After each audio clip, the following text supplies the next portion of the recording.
Bienvenue dans 10 minutes with Jesus. Prions. Père, je te rends grâce parce que tu es bon. Amour, fidèle, juste juge qui justifie. Par une simple parole, tu rends la vie. Ainsi aujourd'hui, rends-nous la vie par ta parole. Ceci au travers de ton Saint-Esprit. Amen. En ce jour, j'aimerais nous parler de la parole qui justifie. La parole faite chair qui justifie. Et pour cela, je serai dans le livre de Jean, le chapitre 8. Verset 2, la Bible dit, « Mais dès le matin, il alla de nouveau dans le temple et tout le peuple vint à lui. S'étant assis, il les enseignait. Alors les scribes et les pharisiens amenèrent une femme surprise en adultère. Ils la plaçant au milieu du peuple. Ils dirent à Jésus, « Maître, cette femme a été surprise en flagrant délit d'adultère. Moïse dans la loi nous a ordonné de lapider de telles femmes. Toi donc, que dis-tu » Il disait cela pour l'éprouver afin de pouvoir l'accuser. Mais Jésus s'étant baissé, écrivait avec le doigt sur la terre. Comme il continuait à l'interroger, il se releva et leur dit, « Que celui de vous qui est sans péché jette le premier la pierre contre elle. » Et s'étant de nouveau baissé, il écrivait sur la terre. Quand ils entendirent cela, accusés par leur conscience, ils se retirèrent un à un depuis le plus âgé jusqu'au dernier. Et Jésus resta seul avec la femme qui était là au milieu. Alors s'étant relevé et ne voyant plus que la femme, Jésus lui dit, « Femme, où sont ceux qui t'accusaient? Personne ne t'a-t-il condamné ?» Elle répondit, « Non, Seigneur. » Et Jésus lui dit, « Je ne te condamne pas non plus. Va et ne pêche plus. » Amen. Je parie que plusieurs d'entre nous connaissons cette histoire qui nous parle de cette femme qui a été surprise en adultère et qui a été emmenée vers Christ par les pharisiens et les scribes et qui a été jetée aux pieds de Jésus au milieu du peuple, là dans le temple où Christ enseignait. Et ils emmenèrent vers Christ une femme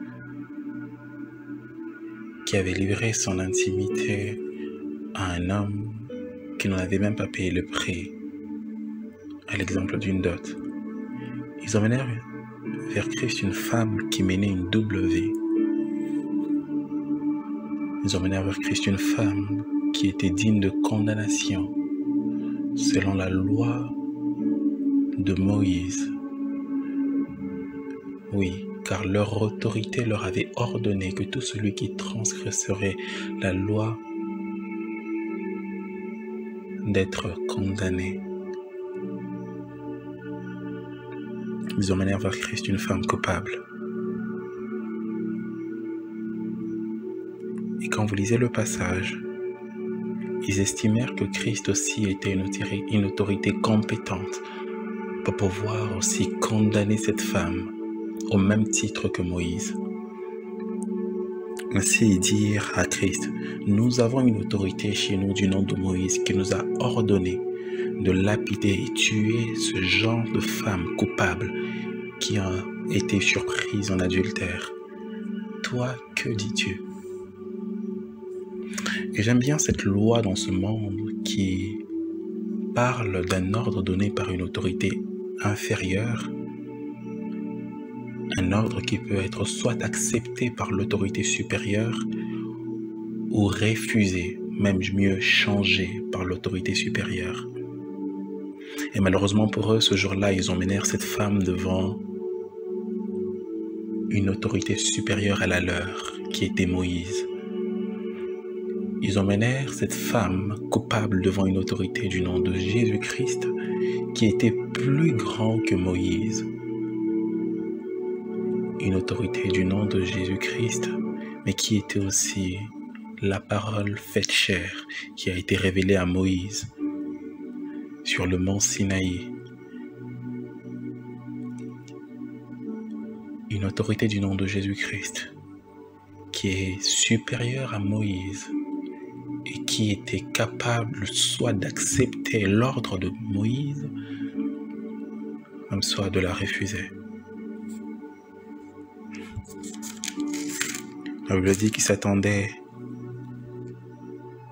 il disait cela pour l'éprouver, et bien sûr il s'attendait à ce que Christ la lapide, parce qu'elle était coupable. La Bible dit que Christ baissa la tête, se mit à écrire. Qu'est-ce qu'il écrivait? Si lui qui avait déclaré dans le passé qu'un tel type de femme était condamnable, lui qui avait aussi institué la loi de la condamnation, il était aussi capable d'instituer une nouvelle loi de la justification. J'aimerais même dire mieux, la loi de la grâce, qui accorde la vie à ceux qui ont mérité la mort, qui accorde le pardon à ceux qui ont mérité le jugement, qui accorde la guérison à ceux qui ont mérité la maladie, qui accorde la paix à ceux qui ont mérité le trouble,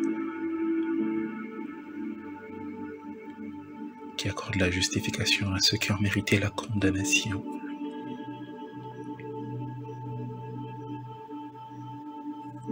Et ce jour-là, il regarda cette femme qui méritait la condamnation, la mort. Cette femme qui avait perdu sa dignité. Cette femme qui avait perdu le respect de son intimité, car elle avait trahi son époux, alors qu'elle était devant l'époux fidèle qui ne mange jamais, qui allait préparer une place, qui était venu même pour épouser Israël, si je peux le dire comme ça. Cet époux sans défaut, ce jour-là ne la condamna pas, mais restaura sa dignité, son intimité, et lui dit: où sont ceux qui te condamnent? Où sont ceux qui t'accusent? Elle répondit: non, Seigneur. Et Jésus lui dit: je ne te condamne pas non plus. Va et ne pêche plus. Il est possible que comme cette femme, cette fin d'année, tu mérites ce qui t'arrive en ce moment, la maladie que tu as. Tu mérites peut-être le fait que le diable t'ait touché. Et le diable t'accuse devant le trône de Dieu. Mais sache qu'il y a aussi un trône de grâce qui existe. Et le Seigneur, qui est plein d'amour, de grâce, de miséricorde, en ce jour te parle et te dit: j'ai institué la loi de la grâce. Et quoi que tu sois coupable par tes erreurs, je ne te condamne pas non plus. Et Dieu veut retirer de ta vie tout ce qui ne mérite pas d'être dans ton intimité. Et veut être le seul ayant part à ton intimité. Mais il attend juste que tu ouvres ton cœur et que tu lui dis: Seigneur, prends la place du roi dans mon cœur. Reprends le contrôle de ma vie. Et il va te restaurer à l'instant. Père, je prie dans le nom de Jésus pour mon frère, ma sœur, qui a été touché par le diable, par son erreur.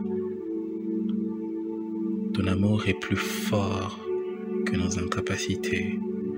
Ton amour est plus puissant que nos défauts, nos limites. Ainsi je prie qu'en un instant, comme tu as restauré la dignité et l'intimité de cette femme, restaure la santé de mon frère, de ma sœur. Restaure la vie spirituelle de mon frère et de ma sœur. Restaure la foi de mon frère et de ma sœur. Et qu'il entre en cette nouvelle année d'un élan nouveau, d'une vie nouvelle, avec une foi nouvelle, une passion, une assurance nouvelle. Dans le nom de Jésus.